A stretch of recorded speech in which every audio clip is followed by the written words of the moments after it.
Herstelde huweliksgetuienis. Ons het mekaar man en vrou genoem, wetende dat dit 'n leuen was. Karen, hoe het jou herstelreis begin? Om eerlik te wees, glo ek dit het alles begin toe ons verhouding begin het. Natuurlik is dit omdat dit heeltemal teen dit wat ek geweet het verkeerd was, gegaan het. Ek is die tweede vrou van my maat en ons is nie wettig getroud nie, so in werklikheid was ek glad nie sy vrou nie, en het ek eers na ons herstel besef, ek het 'n fout gemaak om by hom te wees. Maar laat my begin deur te verduidelik dat toe ek julle gevind het, ons al amper 7 jaar saam was. Aan die begin het ons van trou gepraat, maar na 'n rukkie het hy gesê dat dit nie deel van sy planne was nie. Alhoewel ek in 'n Christelike huis groot geword het en gedink het ek ken God, het ek dit wat ek geweet het verkeerd was geïgnoreer en steeds aanvaar om net saam te woon. Ons het mekaar man en vrou genoem, al het ons diep binne-in geweet dit is 'n leuen. Wat ek gekort het, was 'n verhouding met die Here. Toe ons begin uitgaan het ek al meer as 5 jaar alleen gewoon en hy was al 2 jaar geskei en het by sy moeder gewoon. Na ons slegs 2 weke uitgegaan het hy by my ingetrek. Ek het nog altyd 'n baie sterk persoonlikheid en 'n baie plofbare temperament gehad, wat ek gedink het 2 fantastiese eienskappe was. Dit is duidelik dat hierdie eienskappe suiwer dinamiet sou wees wanneer dit gemeng word met iemand wat ernstige onopgeloste emosionele probleme uit 'n gebroke verhouding het, wat aanhoudende periodes van drama tot die mengsel gevoeg het. Vanweë my persoonlikheid en temperament was dit altyd ek wat die finale sê by die huis gehad het. Al ons vriende en familie het gesê ek is die man van die huis. Eers vandag sien ek dat dit presies is wat ons verhouding vernietig het. Maar God het dit ten goeie gebruik. Ons het altyd baie beklei en ek het hom altyd weggestuur, hom keer op keer uitgedryf. Toe, sowat 2 jaar gelede, het alles vererger. Ek het begin agterkom dat hy baie meer afsydig as gewoonlik was en hy wou nie meer by my wees nie. Toe ontvang ek verskeie boodskappe wat sê dat hy my al 'n ruk lank verneek, selfs met iemand wat ek ken, 'n vrou wat saam met hom werk. Toe ek hom gaan konfronteer, het hy gesê dit is nie waar nie, maar hy het die geleentheid gebruik om vir my te sê dat hy nie gelukkig is nie, en dat hy nie meer by my wil wees nie, omdat hy my nie meer liefhet nie. Dit het soos 'n swaard deur my hart gegaan. Ek was ontsteld en paniekerig. Keer op keer wou ek met hom praat om te probeer verstaan hoekom dit alles gebeur, maar hy het net nog meer afsydig geword. Ek het God begin vra hoe ek dit kon oplos, maar terselfdertyd het ek dit self probeer oplos, deels uit skaamte, deels uit my eie hoogmoed. Maak nie saak wat nie, alles het misluk, natuurlik omdat dit al die tyd die Here se plan was. God het my gebreek en my hart voorberei om 'n selfs groter slag te ontvang. In een van ons gesprekke het hy bely dat hy my verneek het en dat dit hom verteer het, want hy het altyd gesê die enigste ding wat ek nie sou aanvaar nie, is verraad. God is so wonderlik dat ek verras was deur my eie houding. Na ek baie gehuil het ek hom net gevra of hy spyt is oor wat hy gedoen het en of hy dit weer sou doen en hy het nee gesê. So het ek gesê hy skuld my 'n tweede kans sodat ons kan probeer om saam gelukkig te wees.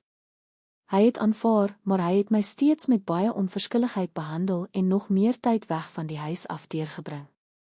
Hoe meer ek God vir hulp gesoek het, hoe meer het hy van my af wegbeweeg. Nou weet ek dat dit wat God my gegee het, nie was wat ek gevra het nie, maar wat die beste vir my was. Karen, hoe het God jou situasie verander toe jy hom heel hartig gesoek het? Ek het gesoek na boeke wat oor die herstel van die huwelik praat, en ek het uiteindelik die boek Hoe God jou huwelik kan en sal herstel gevind. Van die begin af het ek besef dat God my situasie gebruik om my harde hart te verander. In die begin, hoe meer ek die beginsels van die boek probeer toepas het, hoe moeiliker het ons verhouding geword. Na ek die boek gelees het ek die webtuiste aan die einde daarvan gevind en aangesluit om die kursusse te neem. Hy was steeds afsydig, het 'n paar nagte by vriende se huise geslaap, en ek het deur tye gegaan wat gelyk het of ek dit nie kon verdra nie, maar stadig aan het God die situasie begin verander.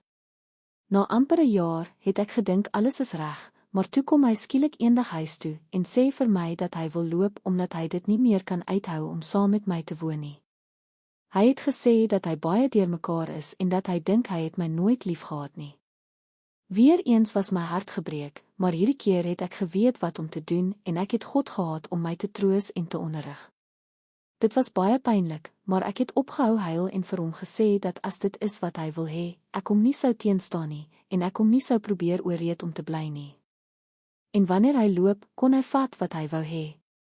Hy het een nag by sy moeder se huis geslaap en die volgende dag het hy my gebel en gesê hy weet nie wat om te doen nie, en toe gevra wat hy behoort te doen. Ek het net geantwoord dat hy God moet vra en dat hy hom sal wys wat om te doen.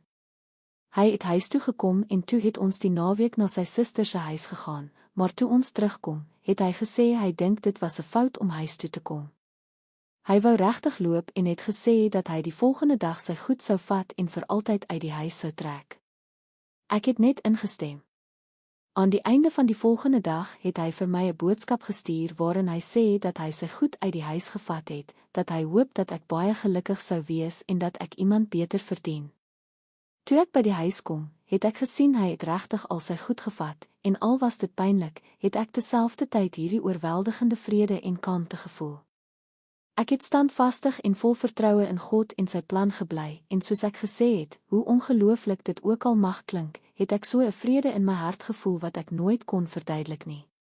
Tot my verbasing, na ek aanbeweeg het met my geliefde Here, het ek 'n oproep van hom gekry waarin hy sê dat die enigste manier om dit reg te stel, is dat ons moet trou, en dat God ons tot dan toe nooit sal toelaat om gelukkig te wees nie.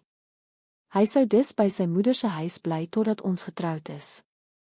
Karen, watter beginsels uit God se woord, of deur ons hulpbronne, het die Here jou geleer tydens hierdie beproewing?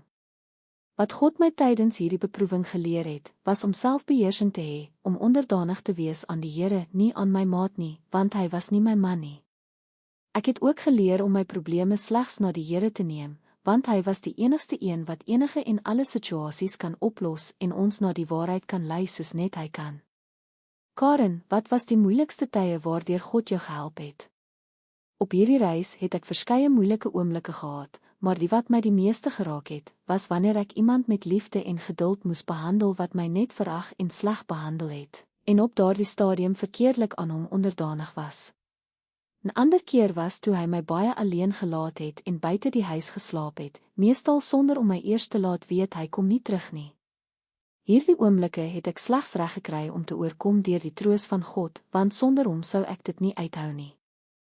Karen, wat was die keerpunt van jou herstel? Die keerpunt was dat my maat, wat na amper 'n jaar van hierdie reis die huis verlaat het, erken het dat God nie ons verbintenis sou seën nie. Ek het gedink dat om getroud te wees alles sou oplos, maar nou weet ek dit het net 'n nuwe begin geskep vir 'n ander reis waarop ek nou is. Ek weet daar is nog soveel dinge wat gedoen moet word, maar God was die een wat my man se hart teenoor ons verhouding gedraai het en hom laat terugkeer het as iemand anders en my gevra het om met hom te trou. Net God kon dit doen.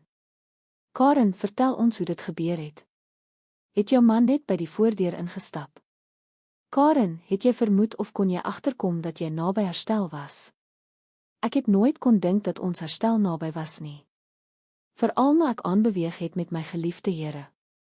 Eendag het hy gebel en gevra of ek daarteen sou wees om net 'n eenvoudige seremonie by 'n kerk te hê met net 'n leraar en 'n paar getuies.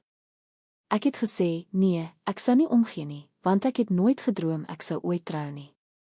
Die volgende naweek is ons getroud en het ons lewe saam as man en vrou begin. Om eerlik te wees, het dit my 'n rukkie geneem om te besef dat die herstel wat plaasgevind het, beteken het dat ek steeds 'n egbreekster was. Na ek die les is jy gereed vir herstel gelees het, kon ek sien dat my verhouding herstel is, maar ek het ook pas die Leef die oorvloedige lewe boek voltooi. Ek het ontdek dat daar tweede huwelike is wat God herstel, so ek is nie seker waar ek op my reis is nie. Al wat ek weet, is dat ek hom meer nodig het as wat enigiemand ooit kon, en dit is my lewensdoel, om die beste bruid vir hom te wees. Karen, sou jy enige van ons hulpbronne in die besonder aanbeveel wat jou gehelp het? Ek beveel al die materiaal van hierdie bediening aan, wat duidelik deur God geïnspireer en geseën is. Karen, watter tipe bemoediging wil jy ten slotte vir vroue agterlaat? Ek wil graag sê dat soveel as wat die situasie onmoontlik lyk, vir God niks onmoontlik is nie, en dat hoe meer die situasie onmoontlik lyk, hoe meer sal God na vore tree en vir alles sorg. Die belangrikste is om te verstaan hoekom jy op hierdie reis is, dit is om die Here te leer ken en sy bruid te word. Sodra jy dit ten volle begryp, is dit makliker om te laat gaan en hom te vertrou. Hy het ons oneindig lief en wil die beste vir ons hê, al kan ons dit nie in die middel van die krisis sien nie. Moet nooit opgee nie, vertrou net op hom.